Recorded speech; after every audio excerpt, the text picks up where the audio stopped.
We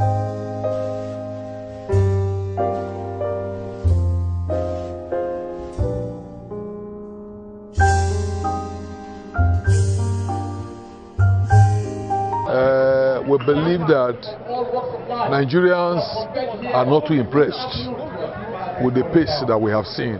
People have been very understanding, very tolerant, believing that the government just came. But the truth about it is that this government was sworn in May, and the year is gradually coming to an end. Even the ministers are still not in place. And for many Nigerians, when you look at the caliber of those who were nominated, the question we're asking is, was that why we had to wait for so long to come up with this kind of name? Because really, there's no new name, there's no new face, there's no surprise. It's just a question about picking party men and women. But we are still going to be patient and hope that they'll be able to perform. But I also believe that Nigerians should reflect back now and realize that they were a bit too harsh on President Jonathan. I remember when Jonathan was in office, after the Chibok girls, every day we saw the papers coming up with that front page caption, bring back our girls, 100 days, 200 days, 300 days, but some might have stopped and the girls have still not come. The promise that was made was that the moment they get elected, within a week, those girls will come. And now we're talking about negotiating to see if they can be released. So what has changed? And of course, Boko Haram continues to, commit their atrocities, and nothing has stopped. Even the president has come to say that even if the December deadline that he has given, that Boko Haram will be crushed, is not fulfilled, he will not resign. So why is he making that kind of promise? When Jonathan asked for some days to be able to crush Boko Haram, people thought that he was simply trying to postpone the elections. But during those days he actually got, you could see that there was a remarkable improvement in the way Boko Haram was crushed. And one had thought that after the elections, it would just be a matter of some few weeks and then they will mop up. So we are surprised that with all those they have arrested, with all those that have been captured, and with all the international collaboration, we have not been able to come up with names as to who are the sponsors, who are those who are the commanders, who are those who have been declared wanted. It's still a mystery. And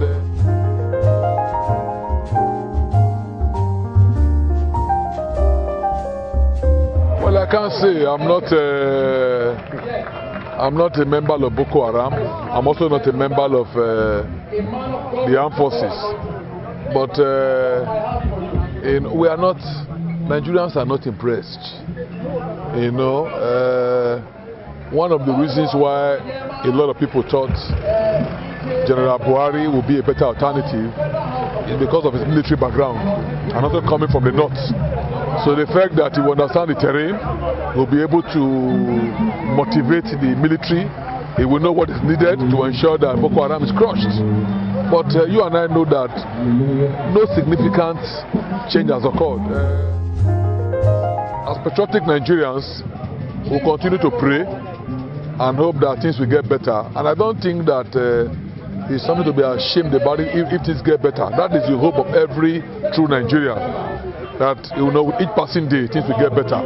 But so far, honestly speaking, there's nothing to write home about.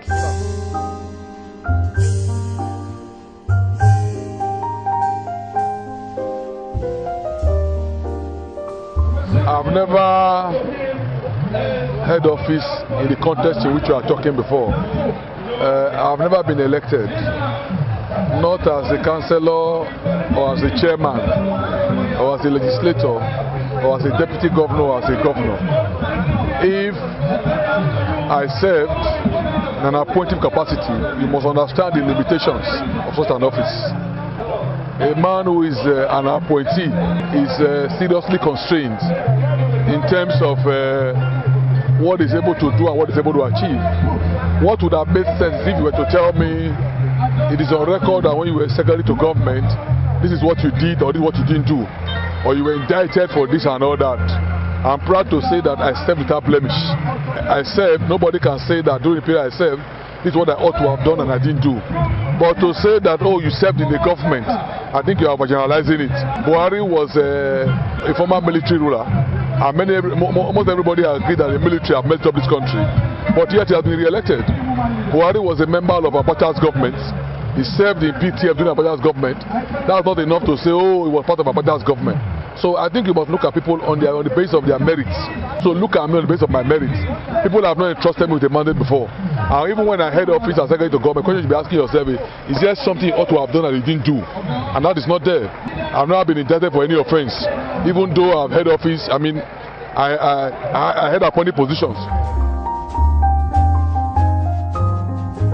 Now, on the state of Edo State, there is no doubt that Edo has not moved forward.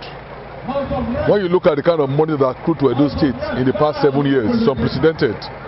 If you put the IGRO and add it to the FAC allocation, Edo State has received over 1 trillion naira. And then you ask yourself, what has this money been spent on? You know, agric is zero, industries is zero, sports is zero, industries is zero. And even the roads that they talk about, the floods and the rains have exposed the shallowness of those road rehabilitation. You know, when there's a little rain in Benin, it's impassable. And if you look at the rural areas, the same story. So even in terms of roads, the governor has not done well. In terms of education, they talk about red roof. To me, it's ridiculous to look at success in education in the context of red roof. And the red roof we are even talking about was a program that was done in conjunction with the federal government, whereby the federal government through UB brought 65% of the funding. So in terms of the money that accrued, this government has not done well. So I just pray that, as the governor said in his seminar in Abuja, he understands that he's leaving and he must begin to think about how to finish strong. Even if he's not able to finish strong, let him at least finish in a way that it will not become a problem to incoming governments. Peter Obi was governor in Anambra State. Apart from the roads, the hospitals, and so many projects he did, a new bureau he put in place. When he was leaving, he left 35 billion in the coffers of the state for the government to take off.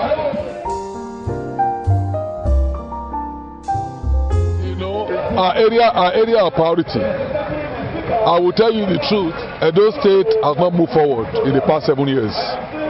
Education has to be refixed. Education has to be refixed.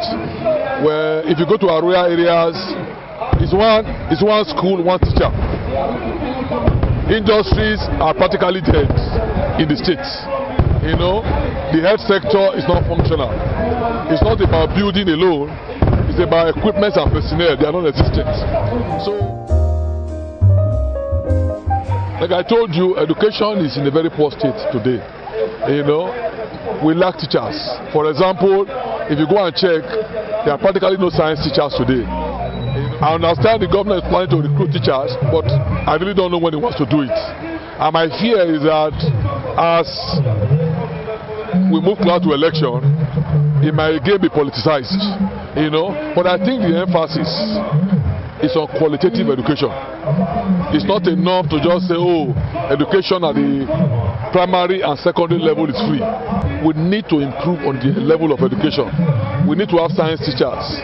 We need to have labs, laboratories. We need to have libraries. And then we also need to be able to think about how to help indigent students. We cannot have a blanket ban. You have no bursary, you have no scholarship. There has to be an arrangement whereby students, who have the will and who are brilliant enough should be encouraged by government, not left on their own. When we were in government, we used to even give bursary award to law school students. But today, there's a blanket ban. I think that's not fair. For students who come from very poor background, they must be encouraged by government, But at the end of the day, I believe that we're going to come up with a blueprint that would address the educational needs of our state. So we need to come up, with a holistic blueprint that can move the state forward. I believe that a lot of work has to be done. But for me, what I put on the table is that I have a level of experience about the workings of government. I've had the opportunity, of working with, government before in this state at chief of staff level and as secretary to government. So you are not bringing somebody who has to learn the ropes. Somebody that is coming in is somebody who understands the system and knows what is to be done. And for those that move forward, we must start the work immediately. It's not something that will take you one term to learn. I hope that in the second term you begin to deal with it. But I believe that with the right blueprint and the right team, Edo State can certainly move forward. What are your chances of being selected as a PDP governorship aspirant? Well, we are working, but I also think that is a bit too early. The party has not come up with guidelines, so it's too early to begin to talk about chances. But we've been allowed to go down and talk to people about our ambition, and we want to do it in a manner that will not bring rancor or bring any form of enmity. As far as I'm concerned, all those who want to contest are qualified. An opportunity will come when we'll be able to articulate our vision and our ambition for the state. So chances is speculative. At the appropriate time, I'm sure the party people will decide. Okay. Thank you very much. Thank you very much, I appreciate it.